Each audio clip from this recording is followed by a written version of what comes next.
오늘 우리에게 주시는 말씀은 요한복음 4장 15절부터 30절까지입니다. 신약성경 147쪽 요한복음 4장 15절부터 30절까지입니다. 한 절씩 저와 여러분이 15절부터 30절까지 나누어서 읽겠습니다. 여자가 이르되 주여 그런 물을 내게 주사 목마르지도 않고 또 여기 물 기르러 오지도 않게 하옵소서. 이르시되 가서 내 남편을 불러오라. 여자가 대답하여 이르되 나는 남편이 없나이다. 예수께서 이르시되 내가 남편이 없다 하는 말이 옳도다. 너에게 남편 5이 있었고 지금 있는 자도 내 남편이 아니니 내 말이 참되도다. 여자가 이르되 주여 내가 보니 선지자로소이다. 우리 조상들은 이 산에서 예배하였는데 당신들의 말은 예배할 곳이 예루살렘에 있다 하더이다. 예수께서 이르시되 여자여 내 말을 믿으라. 이 산에서도 말고 예루살렘에서도 말고 너희가 아버지께 예배할 때가 이르리라. 너희는 알지 못하는 것을 예배하고 우리는 아는 것을 예배하노니 이는 구원이 유대인에게서 남이라. 아버지께 참되게 예배하는 자들은 영과 진리로 예배할 때가 오나니 곧 이때라. 아버지께서는 자기에게 이렇게 예배하는 자들을 찾으시느니라. 하나님은 영이시니 예배하는 자가 영과 진리로 예배할지니라. 여자가 이르되 메시아 곧 그리스도라 하는 이가 오실 줄을 내가 아노니 그가 오시면 모든 것을 우리에게 알려주시리이다. 예수께서 이르시되 내게 말하는 내가 그라 하시니라. 이때 제자들이 돌아와서 예수께서 여자와 말씀하시는 것을 이상히 여겼으나 무엇을 구하시나이까 어찌하여 그와 말씀하시나이까 묻는 자가 없더라. 여자가 물동이를 버려두고 동네로 들어가서 사람들에게 이르되 29절 30절 같이 읽겠습니다. 내가 행한 모든 일을 내게 말한 사람을 와서 보라. 이는 그리스도가 아니냐 하니 그들이 동네에서 나와 예수께로 오더라. 아멘. 할렐루야. 하나님께서 여러분과 늘 함께 하시고 좌로나 우로나 치우치지 않고 주님을 바라볼 때 불꽃 같은 눈동자로 지켜주시기를 예수님의 이름으로 축복합니다. 아멘. 오늘 말씀을 3가지로 정리해서 교훈의 말씀으로 받도록 하겠습니다. 첫 번째, 예수님을 만나면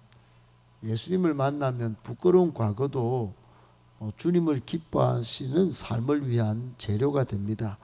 예수님을 만나면 부끄러운 과거도 주님이 기뻐하시는 삶을 위한 재료가 됩니다. 여러분, 우리는 항상 주님을 기뻐하는 주님이 기뻐하시는 그런 삶을 살아야 합니다. 우리 개신교인들이 신앙 고백으로 고백하는 웨스트민스터 신앙 고백서에 보면 우리 사람의 존재 목적이 주님을 기뻐하고 영원토록 그를 즐거워하는 것이다. 이렇게 1장 1절에 그렇게 말합니다.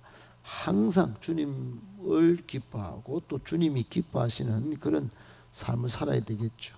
그러려면 전제가 예수님을 만나야 합니다.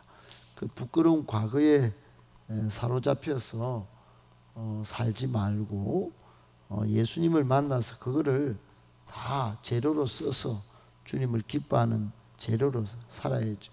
여러분, 보석은 원래 귀한 것인데 이걸 보석은 그대로 가치를 발휘하지 못하기 때문에 깎고 다듬고 가꾸어서 값비싼 보석으로 재탄생하죠.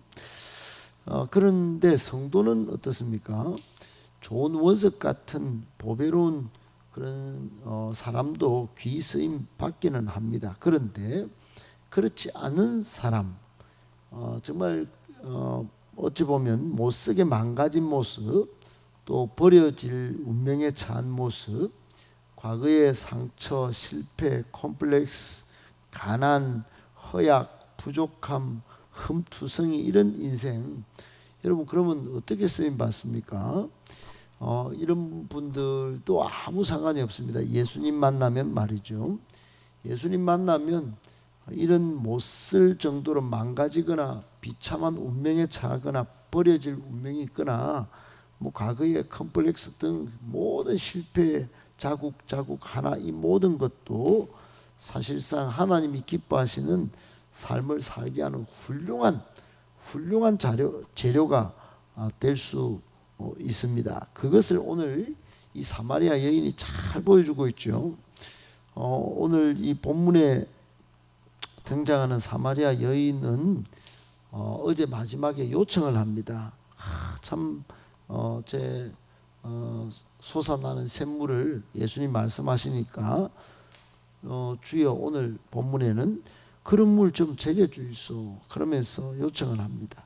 얼마나 목이 탔으면 참 현실과 영혼의 목마름을, 그 갈증을 이렇게 직접 호소를 했을까.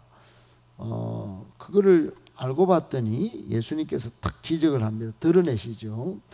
그 여인의 부끄러운 과거를 5번이나 이혼의 경력이 있는, 지금은 6번째 남자와 살고 있는 그 부끄러운 경력을 탁 집어내시면서 이 여인이 얼마나 목말랐을지를 다 보여줍니다. 심지어 이 여인은 현실적 입장이 지금 물을 기르러 왔는데 동네 사람들이 쓰는 우물을 동네 안에서 길어서 쓰지 못하고 동네 밖에 우물에 은밀하게 물을 기르러 낮에 땡볕에 나온 그런 장면을 오늘 지금 보여주십니다. 아마도 성경학자들은 이 여인이 신분상은, 직업상은 장녀였지 않았을까, 이런 해석도 합니다. 어떻든 정말 몹쓸 정도로 망가지고 버려질 운명에 처한 여인이었다. 과거를, 굉장히 부끄러운 과거를 지니고 있었다. 예수님도 지적을 하셨다. 이게 이제 팩트입니다. 팩트.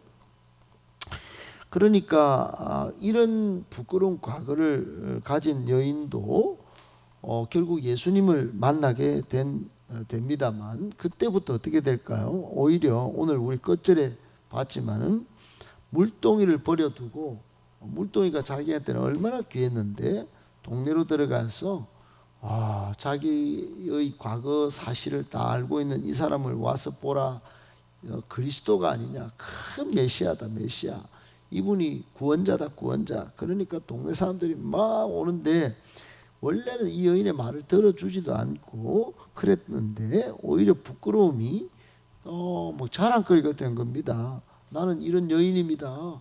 나는 뭐 이거 다 아는 분을 만났습니다. 그러면서 예수님을 증거하고 훌륭한 복음 전도자로 거듭나게 된 것입니다. 사랑하는 여러분, 교훈이 뭘까요? 중요한 건 예수님을 만나야 한다는 겁니다. 예수 없는 기독교, 예수 없는 성도, 예수 없는 교회, 여러분 그 껍데기입니다. 껍데기.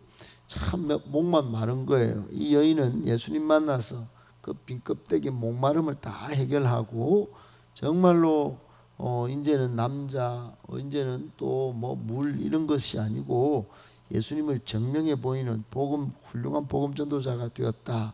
부끄러운 과거는 그냥 과거일 뿐이 아니고 오히려 면류관이 되었다 하는 것입니다. 바울은 디모데전서 1장에 뭐라고 그러냐면 나는 죄인 중에 괴수다. 아주 떵떵거리고 자기가 죄인 중에 괴수임을 자랑할 정도가 되었죠. 고린도후서 11장에 보면 약한 것도 오히려 자랑거리로 삼습니다. 여러분 이게 정상인 거예요. 기독교인의 진수를 보여준 사람이 바울입니다.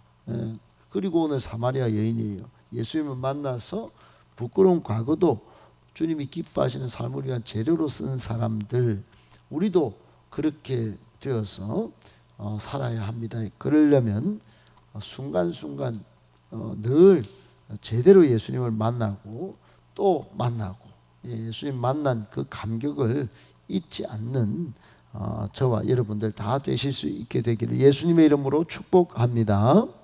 아멘. 두 번째, 죄사함에 감격이 없는 예배는 죽은 예배고 고문과 같습니다. 죄사함에 감격이 없는 예배는 죽은 예배, 고문 받는 것과 같습니다. 여러분, 수십 번, 수백 번 예배드리죠. 근데 왜 감격이 없느냐? 이유가 죄사함의 은혜가 없기 때문입니다. 그 죄사함이란 게 뭡니까? 하나님 앞에 죄 때문에 살고 있는 이 모든 것들 용서받았다, 하나님의 사랑 가운데 용서함 받았다 하는 게 이 죄사함의 은혜죠. 이런 사람은 예배가 딱 특징이 딱 바로 딱 한 가지가 딱 나오는 게 예배가 뜨겁습니다. 하나님 앞에 용서받았다, 사랑을 받았다, 그걸 죄사함의 은총을 딱 받는 순간 아주 열정적으로 예배드리는 사람이 됩니다. 저 같은 경우도 예수님을 인격적으로 딱 만난 순간부터 새벽 예배, 수요 예배, 금요 예배, 주일 온종일 예배, 구역 예배까지 예배를 빠뜨린 적이 없는 것 같아요. 그리고 예배뿐만 아니고 기도에도 전심이 됩니다. 또 찬양에도, 또 전도에도 정말 진심으로 열정적으로 참여한 것 같아요.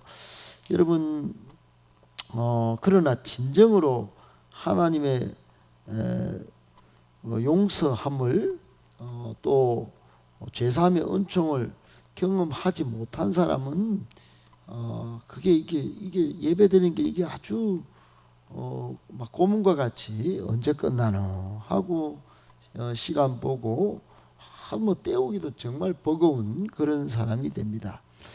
한마디로 여러분, 죄사함의 은총을 경험한 사람은 뜨거운 가슴으로 정말 충만한 예배자가 되고, 또 힘든 상황이 온다 하더라도 예배에 헌신하고, 또 받은 사랑에 감격하여 복음을 전하는 사람으로 변모합니다. 오늘 20절 이하에 보면 이 사마리아 여인이 예수님을 만나고 난 이후 첫 변화, 뚜렷한 그 삶의 이야기가, 첫 번째가 뭐냐? 예배에 관심을 보였다는 겁니다. 예배에 관심을. 그러니까 예수님한테 부끄러운 과거도 들통났지만은 딱 20절에 바로 우리 조상들은 이 산에서 예배하였는데 예배 유대인들은 예루살렘에서 예배드린다 하던데요 하면서 예배 열정을 막 드러낸 겁니다. 예배에 관심을 보인 거예요.